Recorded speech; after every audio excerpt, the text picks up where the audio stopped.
Chantal. We are sitting here at the Healing Oasis. It's been a few weeks of you being here. Yeah, it's my last day. How are things been?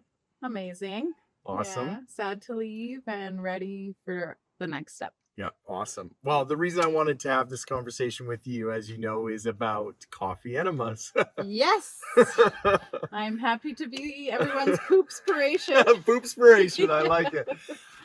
So as you know, when guests come here, I'm very passionate about the enzyme detox protocol. You are very passionate. Yes. You are. And one of the parts of it specifically is the detox and the coffee enemas. Now, Yes. I wanted to have a conversation with you because a lot of people are just like you. They've never done it. Mm-hmm. And they hear about it and it's a little bit like, okay, so I have to stick, something up my and squirt coffee and like, so I want to talk about, because the first thing I want to just for everybody to know, you had never done it before, right? No. It had actually been on my list of things to try. And in the Radical Hope book, there's one of the radical remission people who actually had done 3 times a day the coffee enema. Wow. And she did that for about a month. And then after that went down to like more of a maintenance. Okay. So I thought, you know what? Like, you're here. I'm here. My goal, my focus is healing. And that's what I want to do. So, I mean, I'll try it. But I knew 3 times a day was requiring a little too much of me. So I aimed for twice a day. Okay. If possible. And at the very least daily. Perfect. And I managed. Okay. So how did it make you feel? How did it go? Oh my gosh. Okay. So my first time I was like shocked because I felt amazing. Okay. So I never ever would have thought I'd be putting these 2 words together, but I turned it into like meditative enema. Interesting. And so I set myself up so I could enjoy the experience as much as possible. Yeah. Apart from putting something up my fart hole, as my kids call it. The rest was quite enjoyable. So I would prepare the bathroom space. I had a candle that I like to light. Cool. And I had my headphones and a meditation that lasted about 20 minutes. Yeah. And I had a stool or pillows to kind of prop up my knees and my head. So I was comfortable. I made sure that physically I was comfortable. I made sure that the space was inviting. And I made sure that it's something really nice to listen to that could keep my focus somewhere else. Yeah. And the energy that I got from doing those enemas were mind-blowing, because it's not like drinking a coffee where you get like an instant boost and sometimes jitters. It was just this very slow, consistent, smooth energy that is hard to describe unless you've experienced it, because I had never experienced it before. And I would always like have like just this feeling of like just less bloating. I don't know. So overall, just felt better. You felt better, so you noticed, you felt the difference when you did it. 100%. Yeah. So do you feel like it also was helping detox? Yes. Yeah. Oh yeah. Yeah. No, I mean, honestly, TMI, but like the smells that were coming and all the things, but it got better. Yeah. It was getting better. That's what, So the first week was like horrible, for what was coming out. Which, I mean, I know that, but this is good because people need to realize, people think, oh, well, I poop, it's fine. But what you're saying is this is really flushing. And here's what blew my mind is like, I could still have a bowel movement in the morning. Yeah. So you're actually encouraged to do it have a bowel movement first. Yeah. Then I would do my morning enema, do my sauna. Yeah. And then still be able to have a bowel movement like later. Wow. And then do another afternoon one. But FYI, don't do it too late. Anything past 3 is going to keep you up at night. Yes. Okay. So let's go into specifics for people, since you're now a pro at this.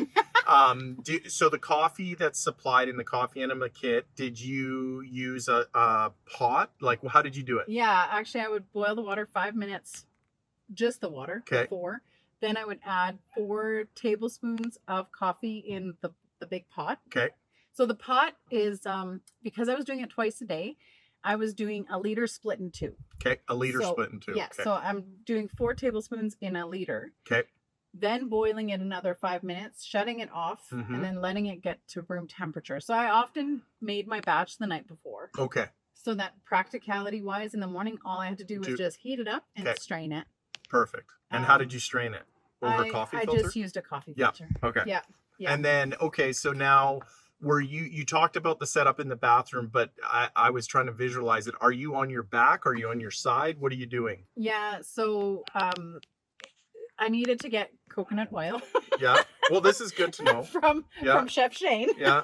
So I had a little container of coconut oil that I was using for the lubrication part. Yeah. And actually, usually was more kind of, I don't know, on my back half, on my side to insert the tubing. And then once the tubing was in, on my left. On your left side. Or my right side. So ideally, they say right side, but the first time I kind of tried both sides to see how I felt. Mm-hmm.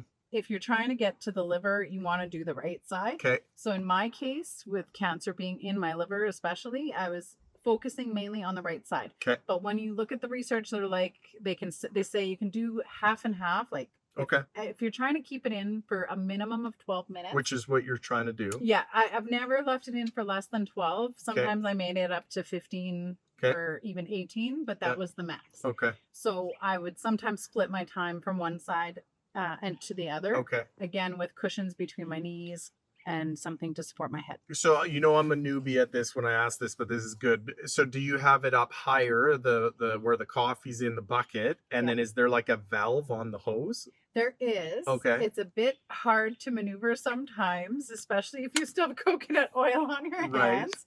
So sometimes if you want it to slow down, like when it's going in, because it can feel a bit intense and it can actually cause a bit of cramping. It feels like gas, basically, which is what it is probably. Right. So you're just kind of having little abdominal cramps. So if you want to slow it down, usually the easiest way was to bring the bucket down. Okay. Because now it's not going exactly. So. Okay, got it. And then I would sit it kind of back right on the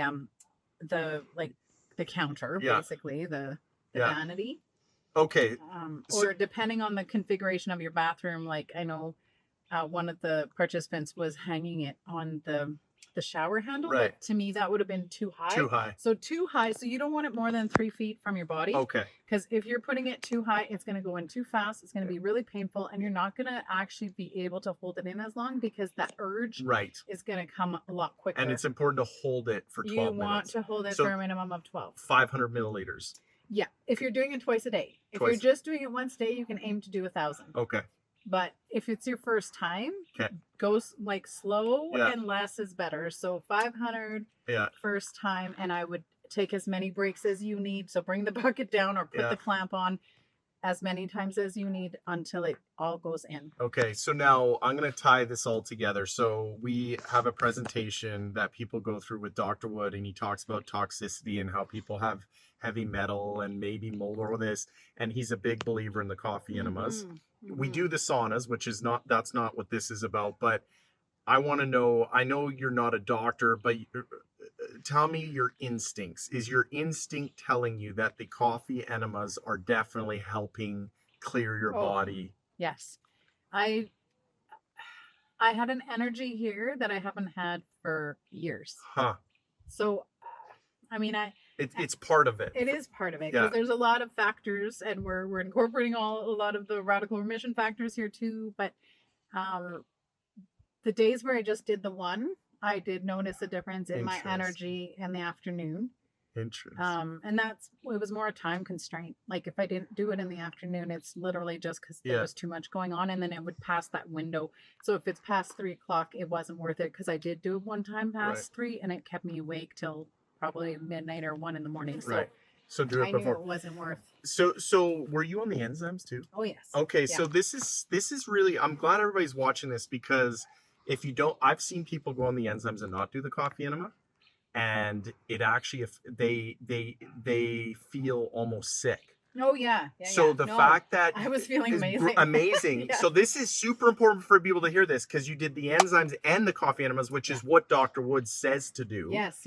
And the combination, you felt great. Yeah, and so you had talked to us about doing the importance of doing the enema and the sauna. Yeah. And then when we had that discussion with Dr. Wood, that brought it right home as well. And then reading that story in Radical Hope of this woman doing it 3 times a day. It just something clicked. Yeah. And I thought, okay, if I'm going to do it, I'm going to go all in. Yeah. And honestly, like I really felt the difference. And some days Shane was like, you're just living your best life here. I'm like, I know, I feel kind of bad. Like I'm at cancer camp living my best life. Like it was just like, and the kids got on board. Like I brought my whole family here.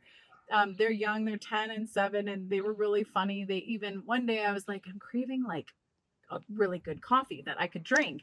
And so when they went into Lumbee, they came back with organic coffee for me. And they're like, Mom, we picked the perfect coffee for you. I'm like, whoa, what did you guys pick? And they're like, oh, here it is. I'm like, oh, good. It's organic. Yay. It's local. So it was Kicking Horse Coffee. Right. And they're like, yeah, but look what it's called. And it's called Smart Ass. And they said, we just figured, this might make your butthole a little smarter. I'm like, your kids have a good sense of humor. Yeah, I said, no. I said, this is going in the other hole. Like, this is going in the normal hole that most people put their coffee in. Oh, that's funny.